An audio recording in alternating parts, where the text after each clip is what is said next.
Benarkah Kopdes Merah Putih cuman proyek pencucian uang baru? Apakah ini sekadar akal-akalan pemerintah untuk bagi-bagi anggaran desa? Atau apakah Indonesia saat ini sedang dipimpin oleh seorang presiden yang asal buat kebijakan tanpa paham realita di lapangan? Atau justru sebaliknya? Presiden kita terlalu jenius, sementara rakyatnya yang terlalu malas berpikir kritis. Sebelum Anda ikut-ikutan menghujat atau memuji tanpa data, mari kita bedah cetak biru besarnya. Apa sebenarnya peran Koperasi Desa Merah Putih ini? Dan kenapa proyek ini bisa jadi kunci? Atau justru bencana baru?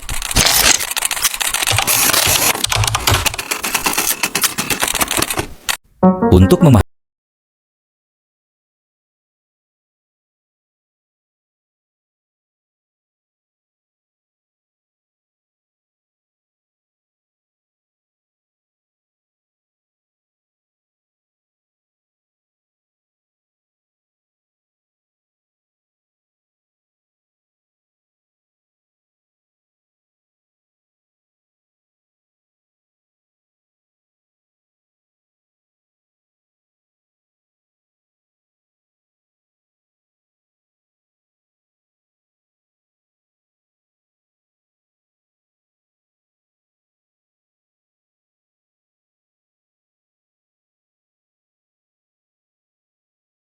tersebut.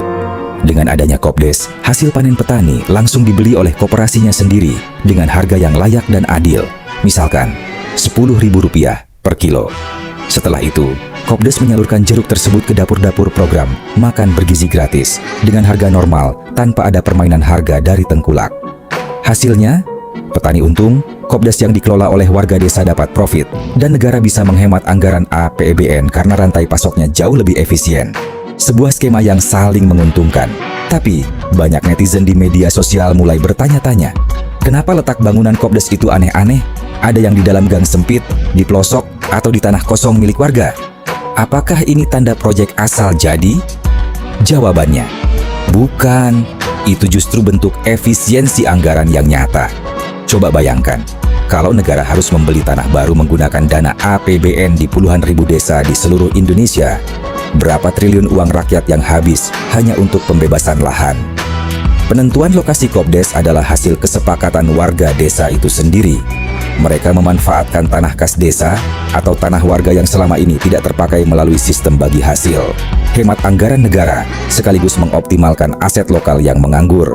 Jika kita bedah datanya secara dingin, Kopdes Merah Putih bukan sekadar tempat jual beli hasil tani.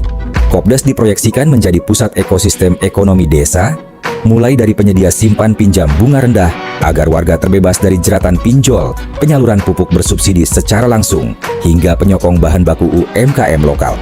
Bayangkan, jika jutaan ton kebutuhan pangan nasional diputar langsung di tingkat desa melalui koperasi, uang tidak lagi mengalir deras dan menumpuk di tangan konglomerat kota, tapi mengendap dan berputar di perdesaan. Inilah bentuk nyata kemandirian ekonomi dari bawah.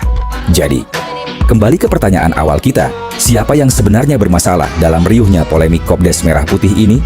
Apakah pemerintah yang gagal mengeksekusi ide besar ini? Atau jangan-jangan kita sebagai rakyat yang terlalu terbiasa dengan narasi skeptis, buta akan data, dan terlalu malas untuk membaca cetak biru ekonomi negara kita sendiri?